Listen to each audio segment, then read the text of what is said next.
تو زندگی بھی کامیاب ہوگی، دینداری بھی ہوگی، تحریک بھی ہوگی، بیداری بھی ہوگی۔ اب ہم نے سمجھا یہ دعا جو بہت سی ایسی دعائیں ہیں کہ ایک جملے کی دعا ہوتی ہے، لیکن اس ایک جملے کی دعا کے پیچھے بہت بڑی تیاری چاہیے ہوتی ہے۔ جس طریقے سے بعض اوقات آپ نے کسی سے کہا کہ آئیے ہمارے یہاں کھانا کھا لیجیے، کتنی بات کیا ایک جملہ کا کھانا کھا لیجیے، لیکن اس ایک جملے کو پورا کرنے کے لیے گھر کی عورتوں سے پوچھیے بیچاری کتنی محنت کرتی ہے، زحمت کرتی ہے کہ نہیں؟ کئی گھنٹے پہلے سے لگی ہیں، آئے کھانا کھائے چلے گئے، آپ تو کھا کے ساتھ میں نکل گئے، اس کے بعد پھر وہ لگی ہوئی بیچاری۔ اس ایک جملے کے پیچھے کتنی محنتیں ہیں، کتنی۔ اسی طریقے سے بہت سی دعائیں ایسی ہوتی ہیں، مولا آپ آ جائیے، اگر بغیر کھانا پکوائے آپ ایک مہمان کو نہیں بلا سکتے ہیں تو بغیر اپنے تیار کیے امام کو کیسے بلا سکتے ہیں؟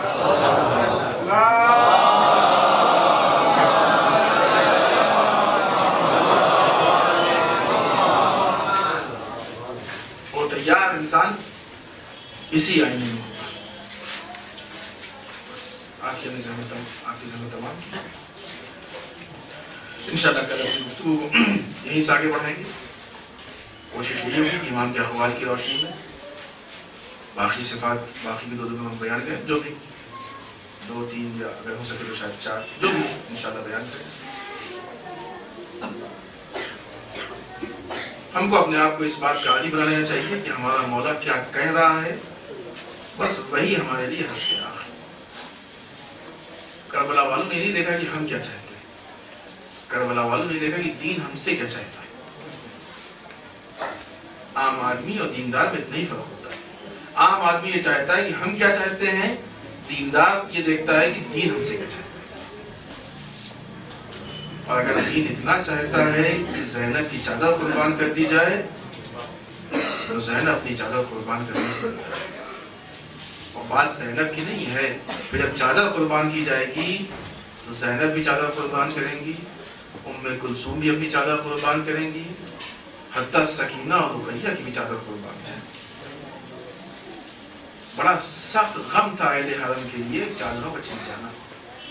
کوفہ اور شام کے راستے میں جب بھی پوچھا گیا کہ کسی چیز کی ضرورت تو بتائیے، ہے نہیں بعض روایتیں کچھ چاہنے والا مل گیا، مولا کچھ چاہیے بتائیے، کہ کچھ اور تو نہیں چاہیے، لیکن یہ وہ قافلہ جو بھوکا بھی ہو پیاسا بھی ہو۔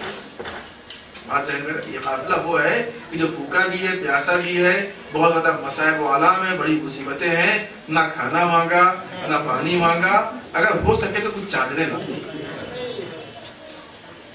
لانے والے نے چادریں دی، چادریں بیویوں نے سر پہ ڈالی، جیسے ہی چادریں ڈالی اشقیہ کی نگاہ پڑی، فوراً ایک مرتبہ جیسے کربلا کے میدان میں چادریں چھینی گئی تھی، اشقیہ پھر آگے بڑھے، پھر وہی تازیانوں سے اذیت پہنچائی گئی، پھر وہی نیزوں سے چادریں چھینی گئی۔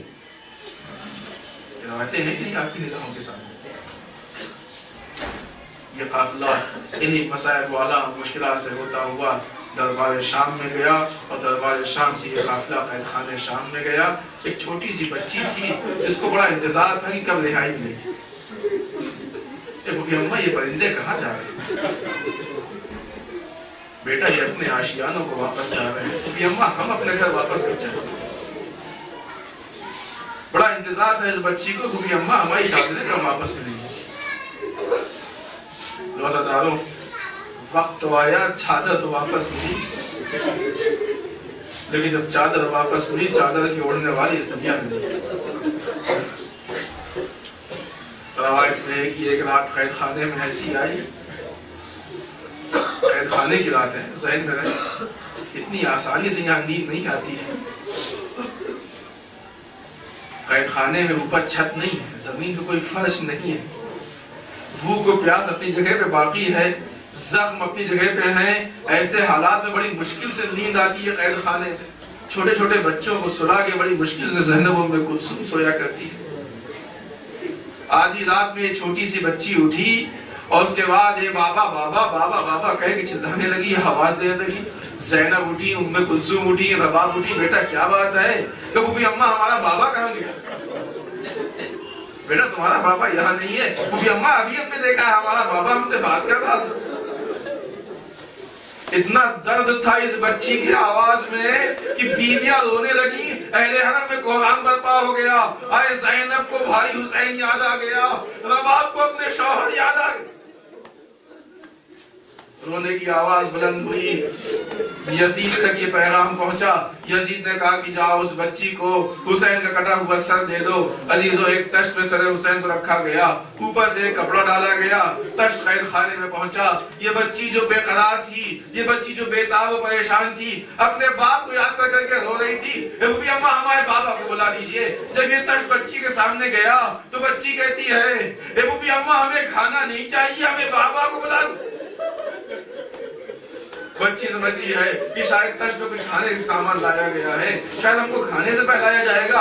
نہیں بوبی اماں، ہمیں بابا چاہیے، ہمیں بابا کو بلا دو۔ عزیزو، زینب نے آواز دی، اے بیٹا سا کپڑا تو ہٹاؤ، تمہارا بابا اسی میں۔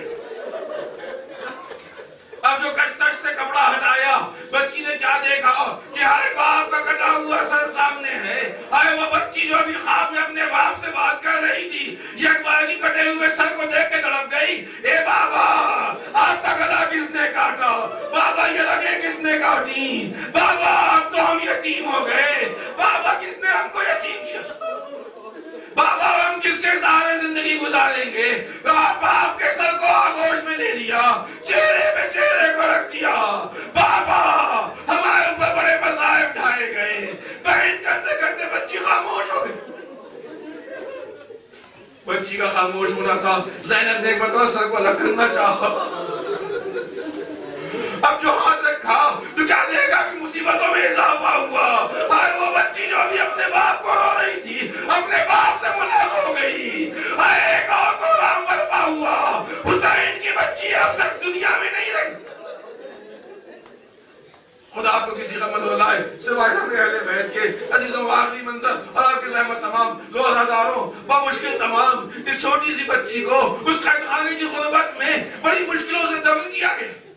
روزہ داروں، رہائی کا موقع آیا، قافلہ رہا ہوا، ایک مرتبہ قافلہ تیار ہوا۔ زینب جب جانے لگی، شام کی عورتوں کا آواز دیا، اے شام کی عورتیں یہاں آؤ، دیکھو ایک چھوٹی سی امانت ہے جو تمہارے حوالے کر کے جا رہا ہے۔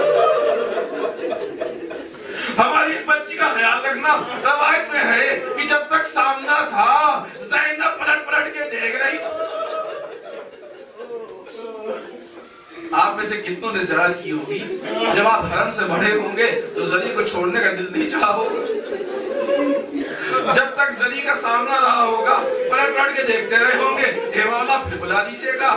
جب گنبد کا سامنا رہا ہوگا، گنبد نظر پڑتی رہی ہوگی کہ کیسے اس گنبد و زلی کو ترک کر دیں۔ عزیزو، ہم جس کے پاس نہ معرفت نہ کوئی رشتہ، ہم زلی کو نہیں چھوڑ پاتے ہیں۔ اور کوئی زینب سے پوچھے کہ زینب کیسے اپنے بھتیجی کو قید خانے میں چھوڑ کے جا رہی ہیں، کوئی باپ سے پوچھے کہ اپنے گود کے بالی کو کیسے چھوڑ کے جا رہی ہیں۔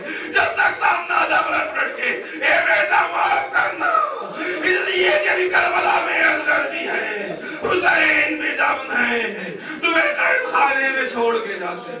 انا للہ و انا الیہ راجعون۔